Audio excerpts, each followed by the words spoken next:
If you don't want to be excited about the Carolina Panthers this upcoming season, I suggest you probably click off this video right now.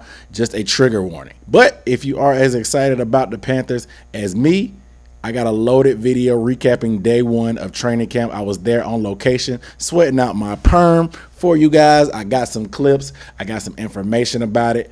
We got a lot to get into, man. I got 3 big takeaways and a bunch of quick nuggets at the end of this video, so make sure you watch till the end. But I am Aaron Duncan here with the Necessary Bluntness Sports Talk, bringing you recap and analysis of the Carolina Panthers. So make sure you are subscribed, hit that bell icon, because like I said, I'm on location. If you don't want to miss this type of stuff, hit the subscribe button and the bell icon. That way you get a notification when I drop these day recaps, because I'm at every practice, dog. I'm there. So make sure you are subscribed. But follow me on Twitter at DunkOnDemand, DUNCONDEMAND.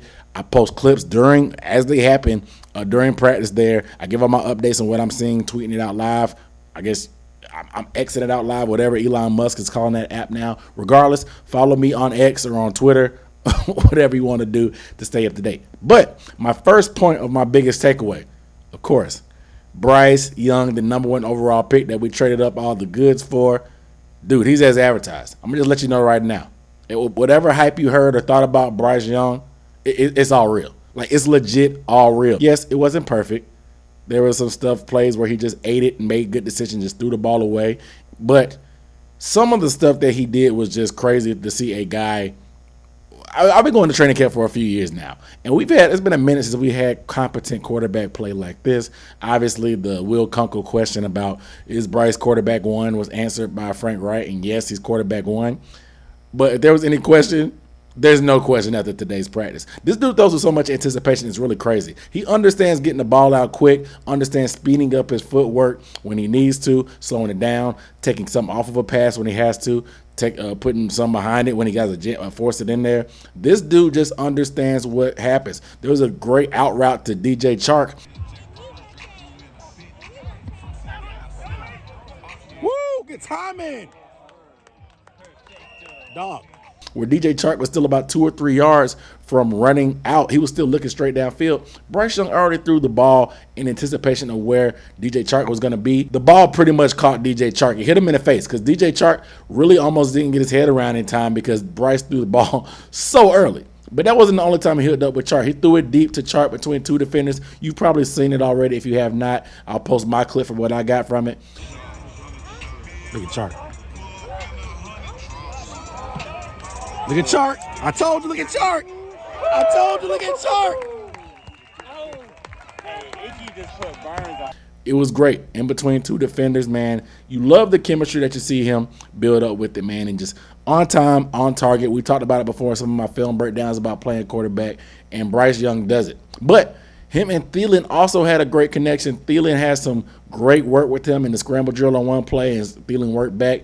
Thielen came up with pretty much a timely catch after timely catch. But the thing is, the theme of today, I wouldn't say that he's building any chemistry with anybody in particular. I think those extra practice he did, he built up chemistry with everybody because LaVisca got involved. We saw a little bit of Shy Smith getting involved today. I mean, everybody was eating today, a little bit of Hayden Hurst as well.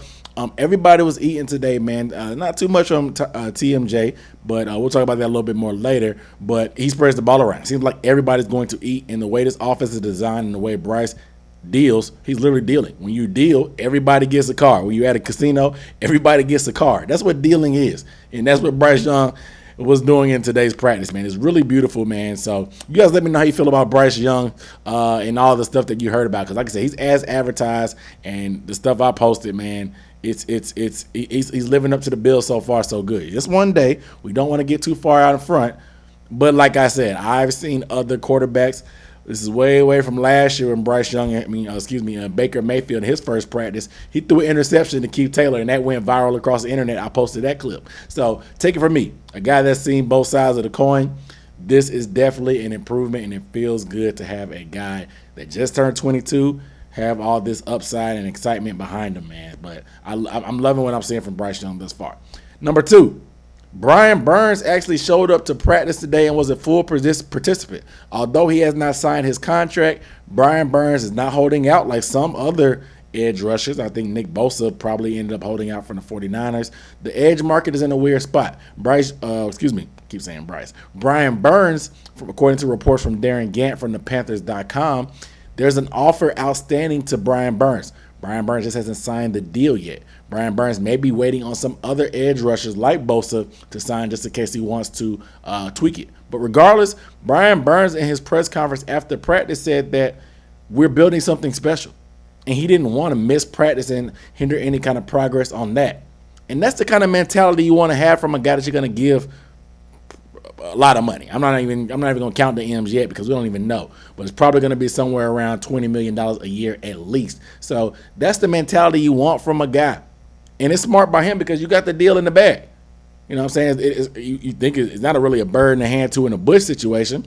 But the fact that he already has an offer in the bag lets me know it's not that much back and forth. There's not a lot of hardball. He may just be waiting, like I said, for the market to shake out and see what happens. And who knows? If he takes a team-friendly deal, it may mess up the market for every other edge rusher. So he could be potentially waiting out to look out for other guys in his position group. Brian Burns is that type of guy when it comes to a team player. He shows it when he's coming to practice, even though he doesn't have a contract extension, but he's also showing it with potentially wanting to sit on that offer to help his other brothers in the edge market space. But you guys let me know how you feel about Brian Burns actually practicing without having that long-term deal in place and practicing under that fifth-year option. You know, anything could happen, but Brian Burns is not scared of it. He has no fear about any kind of reservations about practicing. But I want to get you guys' thoughts because, to me, that's a great sign of leadership. And that's the thing that you want from probably the best player on your team at this point right now. So I love it from Brian Burns. So I want to get you guys' thoughts about that as well. Last but not least, it's going to be about the defense. The base defense, from what I saw today, for the most part, is going to be nickel, with the back seven being Shaq Thompson,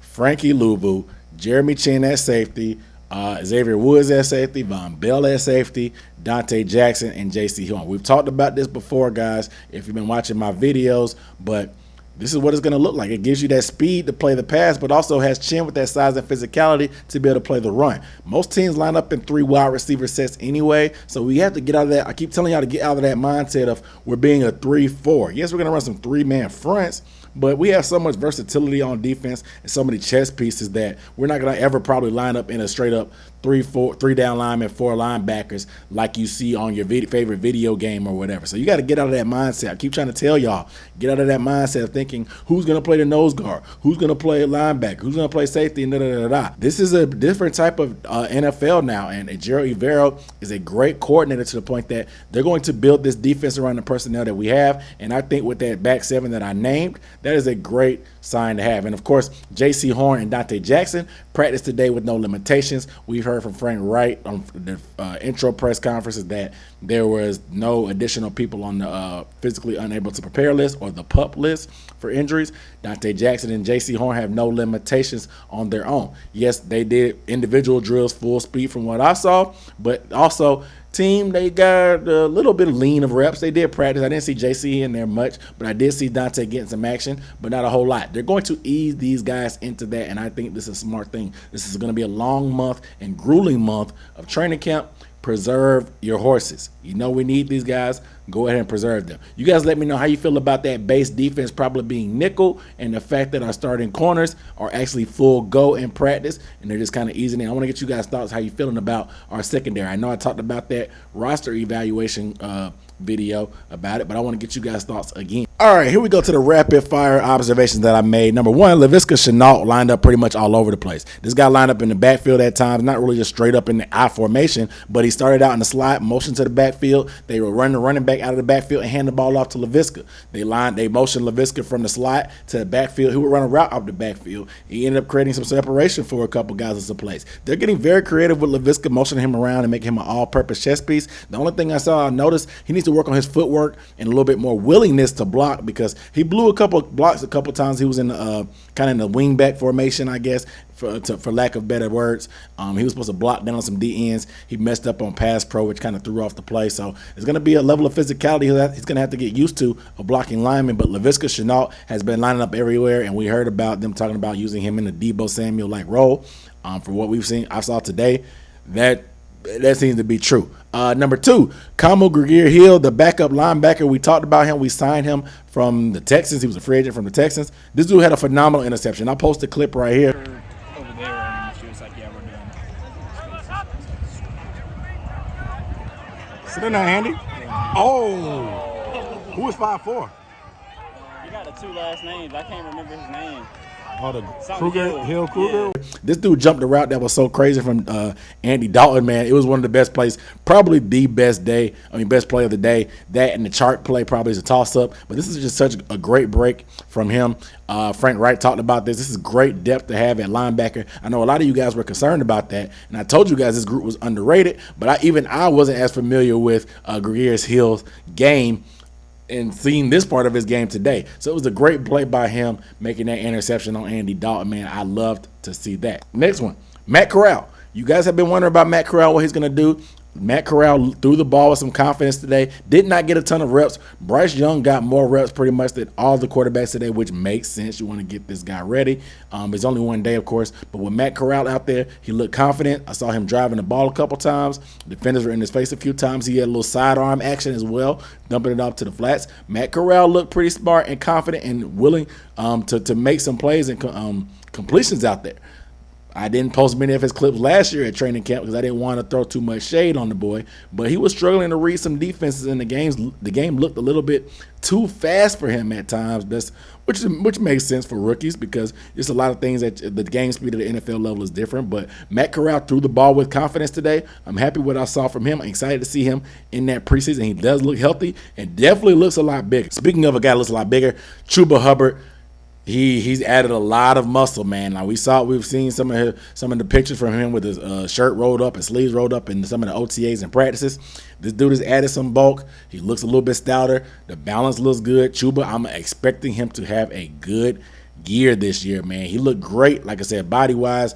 Looked like he added on some muscle, man. I'm excited about what Chuba's prospects are from here. And last but not least, Rajon Wright definitely got a lot of action. Undrafted free agent. We talked about in our secondary video with Dante Jackson and J.C. Horn being out that the younger guys in the secondary was going to get more opportunity. Rajon Wright was definitely going with the second group in terms of corner.